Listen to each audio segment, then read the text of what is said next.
Guys, Chief Fruity here, and in this video I'm going to show you guys how I made the bass in the drop of What the Funk.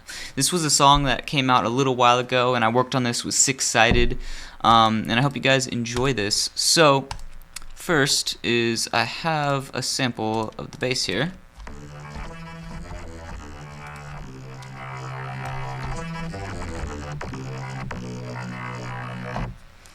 So this is the bass itself.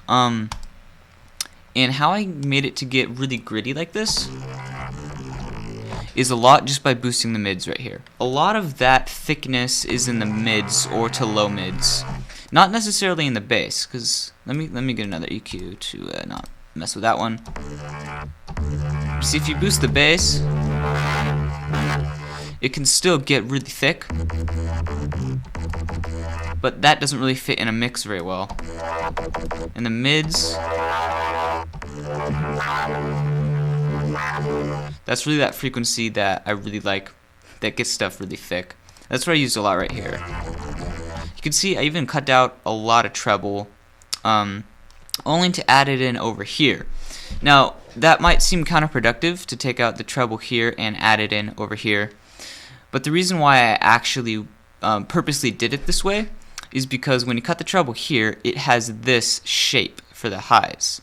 And then now I can raise this shape similar to doing this, except it's only for the highs over here. So the mids stay the same, but the highs will be boosted, but they'll have this shape. So it'll be pretty much just like doing this, but as you can see, when I'm doing this to boost this up, it's affecting the mids.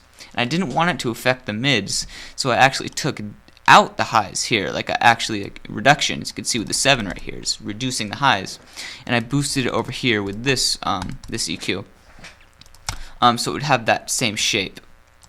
It's going through a compressor here, minus 8.4 decibel threshold and a 3:1 ratio. Pretty standard there. Not too heavy there. This limiter is doing a lot of compression. Now, I did actually take this patch, this mixer track, from the song, so this was running a side chain, so this actually would not be there. Same with this one, that would be the snare side chain. So realistically, it would be more like this. And I have the stereo enhancer for volume here.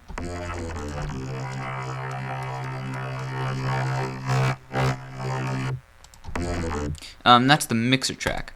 So inside of this is the patcher. This is the Harmor itself that is being used. Let me drag that away so you can see the Harmor.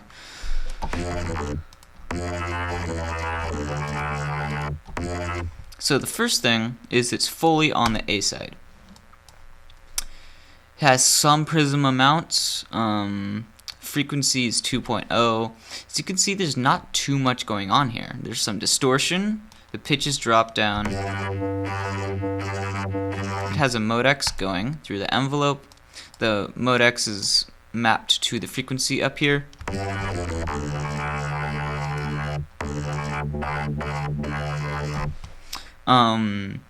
Like I said, there's a little bit of prism. That's pretty much it for this Harmor. Like, nothing too complicated is going on. For this is it in part B. As you can see, that is a lot more gritty. Like, I really like that too. This is what was used for most of the song, but in part B, really the only difference is the prism went to the other side and I added in some harmonizers, and the frequency is at 1.0 instead of 2.0. So if you put this one at 1.0, it would sound pretty similar. But now the only difference is the harmonies here. And the harmonies are really what get it gritty.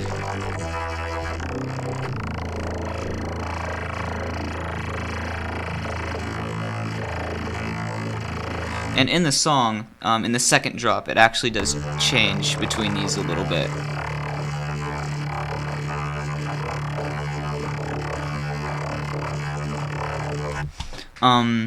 As well as the wave changes.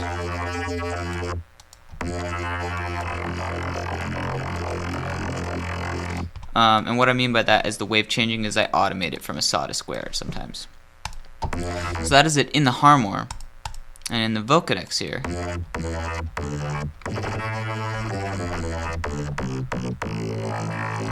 In the Vocodex, I have a ton of compression, a ton of wetness, and I put the vocal type down to male, so it's not like this. It's getting those low frequencies, and I actually took down the bandwidth here, and the band gain multiplier is up all the way. That's for this Vocodex. Then it goes through this EQ, again boosting a little bit of mids and lows, and it goes through this Vocodex. Basically, this Vocodex is to get it thicker, as well as this one. These are both to get it really thick. As you can see, with all these Vocodexes, the compression is maxed. And why I wanted to do that is because if you compress it a lot, it gets it to sound really thick, especially when you add wetness to it. Then it goes through this mixer track, and it comes out sounding like this.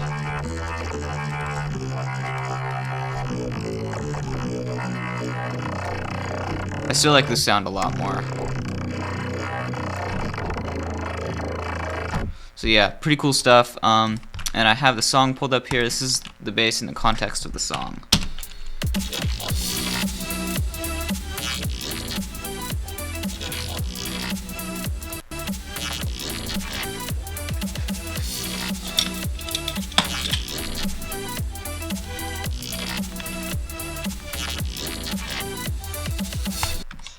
So yeah, I hope you guys enjoyed this. I do hope to have more videos like this where I show you how to make a specific sound a little bit more like in depth on just that one sound instead of just a bunch of other stuff. Because I did notice with a lot of the behind the scenes that I was doing, I was really going over like the same thing almost a lot, like in every episode, like all like the same snare sample, like, and I EQ'd it pretty much the same, and I go over it in every episode. So doing it like this, like just this one specific sound, is kind of what I'm going to do a little bit more now, like with this channel. So yeah, I hope you guys have enjoyed. Leave some comments down below for any more samples and sounds you'd like me to go over from songs I've done in the past.